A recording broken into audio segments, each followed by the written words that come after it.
Hey, my name is Tom Steele, and this presentation is on accounting principles, in particular, the matching principle. So, let's start off with what exactly accounting principles are. When accounting for their economic activities, public companies must follow generally accepted accounting principles, also referred to as GAAP. These principles are the accounting standards, rules, and procedures that make up the guidelines for conducting financial accounting. In Australia, these rules have been developed over time by the Australian Accounting Standards Board and are enforced to ensure all accounting information is presented fairly. For financial statements, fairness means the business's records possess the qualitative characteristics of accounting information.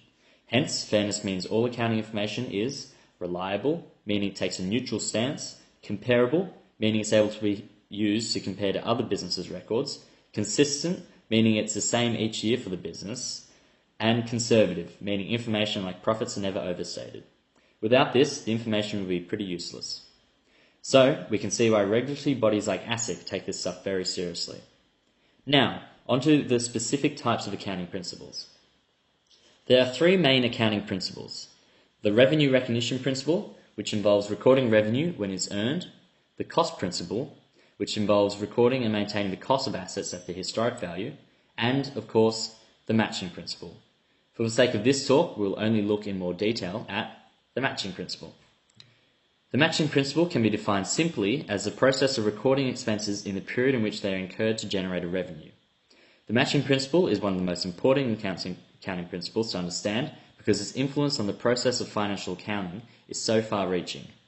One of the best ways to demonstrate both the matching principle and GAAP is through the accounting for bad debts. Like the cartoon suggests, this is when you deem a receivable to be uncollectible. In a perfect world where GAAP and accounting is not difficult, the direct write-off method will be used hands down. This is because it's recorded in the following easy step: debit bad debt expense and credit accounts receivable. However, because in some cases this doesn't match the period in which the expense was realised and the receivable was created, GAAP prohibits its use.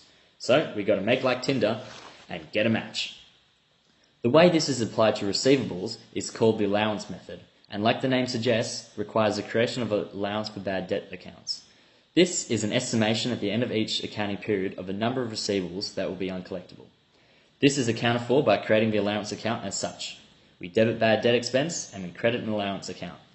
This opens the account so that if the debt is ultimately written off, we can account for it following the matching principle. Say we've determined that the debt is uncollectible, we can now write it off. Because the expense is already estimated and recorded, the company reduces the allowance for bad debt accounts by debiting it, and crediting accounts receivable to completely write off the debt. And, like every time I swipe right on Tinder, it's a match.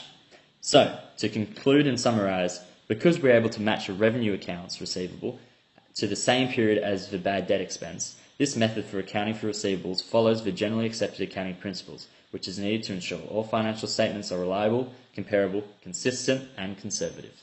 Thank you.